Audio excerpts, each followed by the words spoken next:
तो रैगिंग वगैरह तो बहुत ही कम होती होगी। रैगिंग तो एटलीस्ट, और लाइब्रेरी 24/7 है। नहीं लाइब्रेरी 24/7 नहीं है, रात के 10 बजे तक होती है। एडमिन कहता है आपको टाइम टू टाइम सो जाना चाहिए। कॉस्टली तो बहुत अधिक पड़ता है, एक बंदा जितना रहने का खर्चा नहीं उतना ट्रैवलिंग में निकल ट्रैवलिंग का निकल जाता। जाता है। तो बहुत ज़्यादा छूट थी कि जो हम लोग कहते थे वो कर देते थे। वो हाँ। बच्चों का वो थोड़ा पावर कम हो गया है। हर बात पे प्रोटेस्ट करना भी है, कॉलेज की रेपुटेशन पे दाग लग जाता है। सही बात है। थोड़ा बंद कर दीजिए, 2 मिनट बंद कर दीजिए। तो रुक भाई, सुनो, मुझे मालूम है तुम लोग नालसार के बारे में सिर्फ इतनी ही बातें जानना चाहते हो कि स्टूडेंट लाइफ कैसे होती है, बहुत रिगरस करिकुलम है, एकेडमिक्स कैसा है, कैंपस कैसा है, क्या खाना अच्छा है, क्या रैगिंग होती है, क्या सब लोग वहाँ पे सिर्फ नशे ही करते रहते हैं।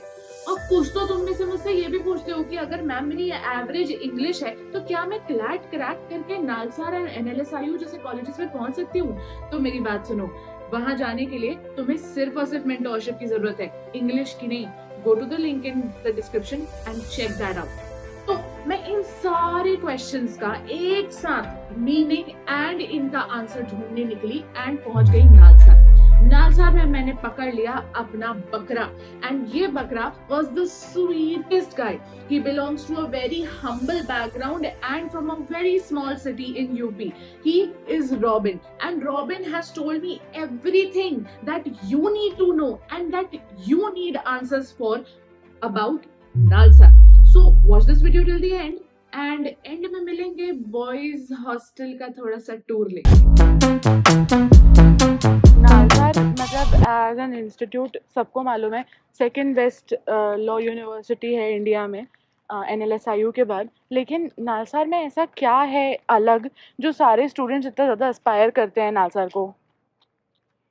सबसे पहली चीज़ जो यहाँ का कल्चर है वो बहुत ज़्यादा इंस्पायर करता है, क्योंकि बच्चों के लिए जो मेन होता है, एक होता है लिबरल रहना, मतलब जो मन करे वो करो, कोई रोक टोक ना हो। तो यहाँ पे वो कल्चर ज़्यादा है कि आप जो मन करे वो कर सकते हैं। करेक्ट। क्योंकि एकेड का प्रेशर उतना नहीं रहता कि एडमिनिस्ट्रेशन जैसे एडमिन का क्या होता है हर जगह की तुम्हें ये करना है, BS से बाहर नहीं निकलना है, फिर इस वक्त रूम पे होना है। तो यहाँ पे वो सीन कम है, बाकी बच्चों को कम है, मतलब कम्प्लीटली गॉन नहीं है लेकिन कम है। नहीं, कम्प्लीटली गॉन भी एक तरीके से कह सकते हैं, क्योंकि एडमिन कभी भी बच्चों पर प्रेशर नहीं डालता। अब जैसे हम ही लोग का क्या था कि 45 दिनों का कर्फ्यू था फर्स्ट ईयर्स का, कि 45 दिनों तक आप आए हो तो 9 बजे के बाद बाहर नहीं निकल सकते हो। बट 2-3 दिनों बाद सब बाहर घूमने लगे, घुल मिल गए, तो वो नॉर्मल हो जाता है विद नॉर्मल हो टाइम। जाता है। और बाकी विद टाइम 2-3 कॉन्सेप्ट्स यहाँ के बहुत अच्छे हैं, जैसे ट्यूटोरियल्स हो गया कि सीनियर्स खुद आपको पढ़ाते हैं, इससे बच्चा कंफर्टेबल हो जाता है कि मतलब टीचर से ना पूछ सके तो सीनियर से पूछ ले रहे हैं। तो कितने सीनियर्स, मतलब किस ईयर पे होना चाहिए बच्चे को? सीनियर जनरली 3, 4, 5th ईयर के होते हैं। थर्ड, फोर्थ या फिफ्थ ईयर के स्टूडेंट्स। तो रैगिंग वगैरह तो बहुत ही कम होती होगी। रैगिंग तो एटलीस्ट खत्म ही हो गई, एक पॉजिटिव इंटरेक्शन होता है कि मेरा नाम ढूंढ के लाओ, या फिर तुम्हें कोई दिक्कत या फिर कोई छोटा मोटा टास्क दे देते हैं कि ये करके आओ, या फिर तुम्हारे जो स्टेट के सीनियर है, तुम्हारे सिटी के सीनियर से उनके नाम पता करके आओ, ऐसा सीन होता सही है। है। तो बेसिक थोड़ा बहुत रैगिंग नहीं, छेड़ाछाड़ी थोड़ी बहुत, हाँ, इंटरेक्शन कि आपको इंटरेक्शन पता कर सके वो आपके बारे में। नाइस। और लाइब्रेरी 24/7 है। नहीं लाइब्रेरी 24/7 नहीं है, रात के 10 बजे तक होती है। और पहले मतलब कुछ काफ़ी वो प्रस्ताव आए कि 24/7 करने के, बट एडमिन कहता है आपको टाइम टू टाइम सो जाना चाहिए। तो अभी डे जेड चल रहा है, तो लाइब्रेरी की टाइमिंग सुबह 10 से रात के 12 बजे तक कर दी गई, रात के 2 बजे तक कर दी गई है, ताकि बच्चों को वो मिले थोड़ा डे फुल जेड। टाइम।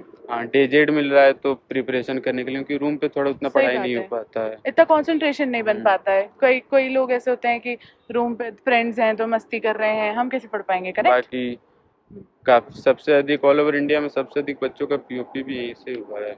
अच्छा, एक तरह से काफी बढ़िया इंस्टीट्यूट कॉर्पोरेट है। कल्चर बहुत अच्छा है यहाँ अच्छा, का। नाइस। ये जो इंस्टीट्यूट है मुझे लगता है ये बहुत दूर है हैदराबाद मेन सिटी से। तो आना जाना कैसे करते हो? मतलब बहुत ज़्यादा एक्सपेंसिव नहीं पड़ता?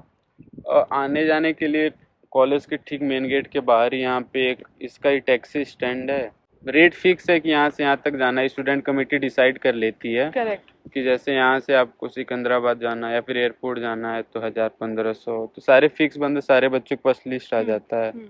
कॉस्टली तो बहुत अधिक पड़ता है, एक बंदा जितना रहने का खर्चा नहीं उतना ट्रेवलिंग में निकल ट्रैवलिंग से निकल जाता, जाता हो।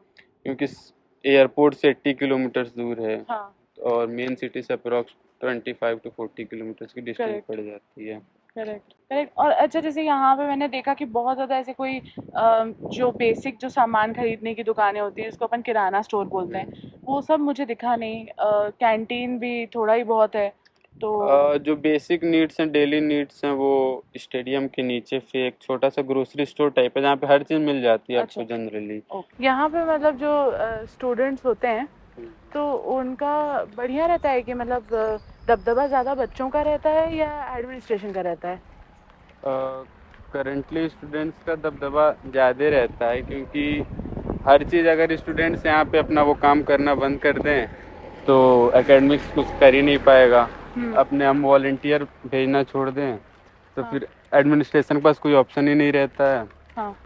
उसके बाद जैसे जो पुराना था फैज़ान मुस्तफ़ा के टाइम, हाँ। तो बहुत ज़्यादा छूट थी कि जो हम लोग कहते थे वो कर देते थे वो। बट नया जो KDR का आया है, इसमें क्या सीन है कि हाँ। बच्चों का वो थोड़ा पावर कम हो गया है। उसके बाद अभी फ़िलहाल कोई प्रेसिडेंट भी नहीं है कॉलेज का, हाँ। क्योंकि इलेक्शंस नहीं हुए थे काफ़ी टाइम से। अच्छा, तो एक सीन ये भी था, इलेक्शंस क्यों नहीं हुए थे? क्योंकि ऐसे पास आउट हो गए तो एडमिनिस्ट्रेशन शिफ्ट हुआ, हाँ। जिस कारण इलेक्शन नहीं हुए हैं यहाँ पे। फिर अभी 5-10 दिनों में इलेक्शंस। हैं। ओके। तो एक बात बताओ, अभी तुमने मुझे बताया था कि वो प्रोटेस्ट हुआ था, वो स्टैच्यू को कपड़े पहना दिए गए थे, यूनिफॉर्म वगैरह, तो ऐसे प्रोटेस्ट बातों के ऊपर या चीज़ों के ऊपर होते रहते हैं? नहीं, जैसे प्रोटेस्ट का क्या सीन है कि जब तक कोई स्पेसिफिक प्रॉब्लम नहीं है, हाँ। बच्चे जनरली ऑर्गेनाइज करके चीज़ों को हैंडल कर लेते हैं। हाँ। क्योंकि हर बात पे प्रोटेस्ट करना भी एक कॉलेज के रेपुटेशन पे दाग लग जाता है कि सही हर बात बात पे प्रोटेस्ट हो रहे हैं। सही बात है। देखो, ये तो हो गया नालसार, लेकिन तुमको मालूम है कि नालसार पहुंचने के लिए क्लैट तो क्रैक करना पड़ेगा, जो कि काफी इजी है according to people from NLSIU। मैं नहीं कह रही हूँ, तो ये वीडियो भी देख लो। अच्छा, बाय द वे, अगर तुम्हें और कॉलेजेस के बारे में जानना है तो जल्दी से कमेंट कर दो, क्योंकि हो सकता है कि मैं उनके लिए भी वीडियो ले आऊं। बाय।